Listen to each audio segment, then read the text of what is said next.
देखिए, आज स्वर्गीय हो गए सूर्यभान सिंह जी से हम लोगों के हमारे बड़े अच्छे संबंध थे और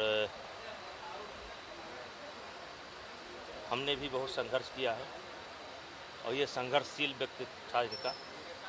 और जब भी हमारी मुलाकात हुई है तब इन्होंने हमारा बहुत मनोबल बढ़ाया। जब हम परेशानी में रहे, जब भी मिलते थे तो हमारा मनोबल बढ़ाते थे। आज हम लोग उनके शोक में आए हैं, भगवान उनके आत्मा को शांति दे। और परिवार से यही मैंने कहा है कि भाई कभी भी कोई भी ज़रूरत अगर हमारे लायक पड़ती है, हम लोगों लायक पड़ती है, तो अपना भाई जान करके, परिवार जान करके हमेशा संपर्क में रहें। महाराष्ट्र में जो है आपका शिवसेना का राज चला, महाराष्ट्र में सरकार को लेकर उथल-पुथल मची हुई है, क्या करना चाहेंगे? देखिए, शिवसेना का जो नेचुरल गठबंधन है वो बीजेपी थी और उन्होंने चुनाव के बाद उस संबंध को तोड़ा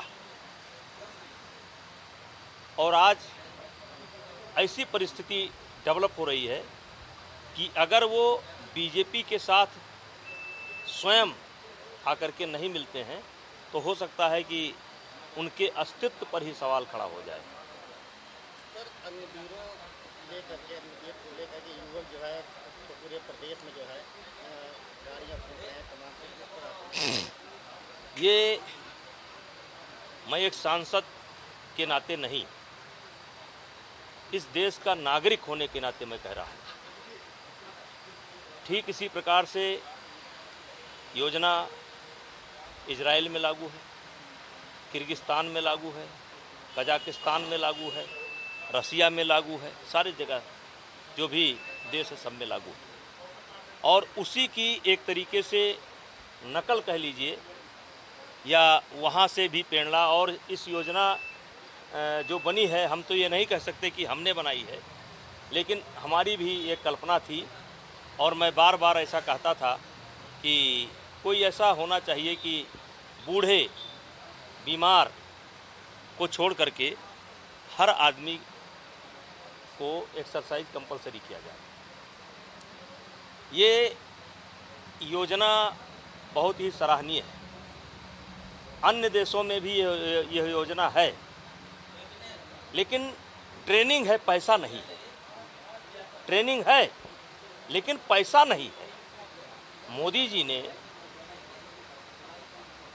जो सोचा कि बच्चों को ट्रेनिंग दी जाए, लेकिन साथ साथ उनको कुछ पारितोषिक भी दिया जाए, शायद यही भूल थी, शायद यही भूल थी। आज एनसीसी के लिए सिफारिश होती है कि सांसद जी फ़ोन कर दीजिए, हमारे बच्चे को एनसीसी मिल जाए। तो मोदी जी जो जिस बड़ी सोच के साथ आए, उसी का लोग बेजा फायदा उठा रहे हैं।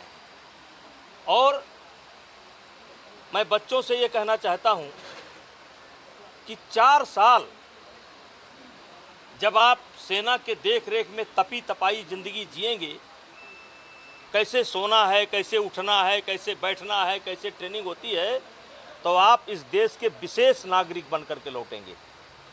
फिर भविष्य आपके हाथ में है। आप पढ़ाई भी कर सकते हो, आप किसी कारोबार में भी जा सकते हो, आप आगे सेना में भी जा सकते हो। सारे ऑप्शन खुले हैं, सारे ऑप्शन खुले हैं।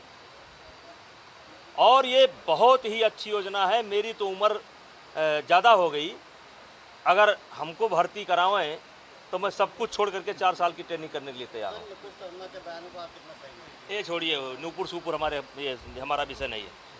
आज जो है कुछ पोस्टर लगे हुए हैं जहाँ का चुनाव हुआ है, उस पर क्या कहेंगे? कहाँ?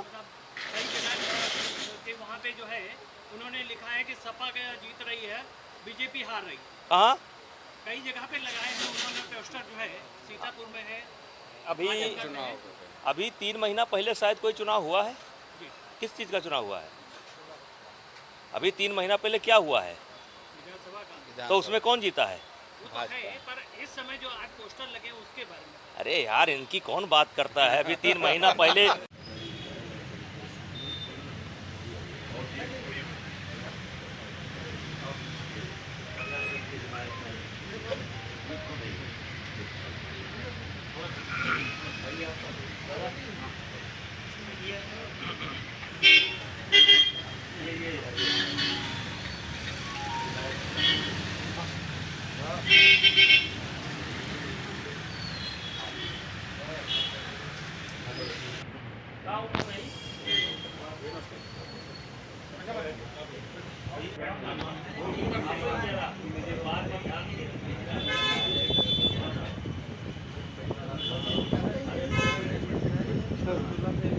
तालाब को लेकर के जी जी जी जहाँ आप पहुंचे थे जी। वहाँ पे कौन ऐसे दबंग है जो आपके क्षेत्र में जो है तालाब में कब्जा कर रहे हैं?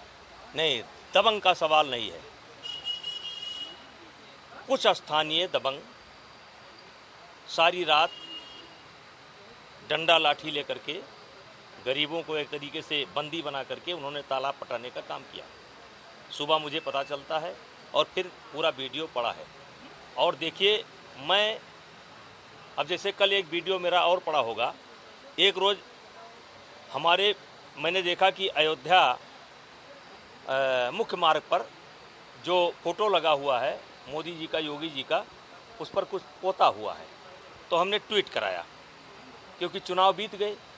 आपने तमाम देखा होगा कि चुनाव बीत गए और चुनाव तक के लिए करना था, आपने भी देखा होगा, और ये अधिकारी सो गए, तो हमने ट्वीट कराया। तो दूसरे दिन सरकार ने एक आदेश निकाला और वो सारे हट गए। कल मैं इंटीरियर में जा रहा था, देखा वहाँ फिर वही हाल हमारे प्रधानमंत्री जी की और हमारे योगी जी की। तो कहने का तात्पर्य ये है कि सत्य बोलना गुनाह नहीं है, सत्य बोलना गुनाह नहीं है। अब अगर मैं सत्य बोलता हूँ तो उसका मतलब गलत ना निकाला जाए, और मैं सत्य बोलूँगा। मेरा कहना है किसी सोते को गफलत से जगा देना बगावत है। अगर कोई सो रहा है गलतफहमी में और ख़तरा आने वाला है, जगा देना अगर बगावत है। किसी कमज़ोर के हक को दिला देना बगावत है। अगर सच्चाइयों का गीत गाना ही बगावत है तो हम भी एक बागी हैं, मेरा मजहब बगावत है। हम भारतीय जनता पार्टी के सांसद हैं, मुझे अपने पार्टी के ऊपर गर्व है, हमें अपने मुख्यमंत्री के ऊपर गर्व है। लेकिन अगर कहीं कोई चीज़ दिखाई पड़ेगी तो हमारा कर्तव्य बनता है कि मैं उसको पहुंचाऊं।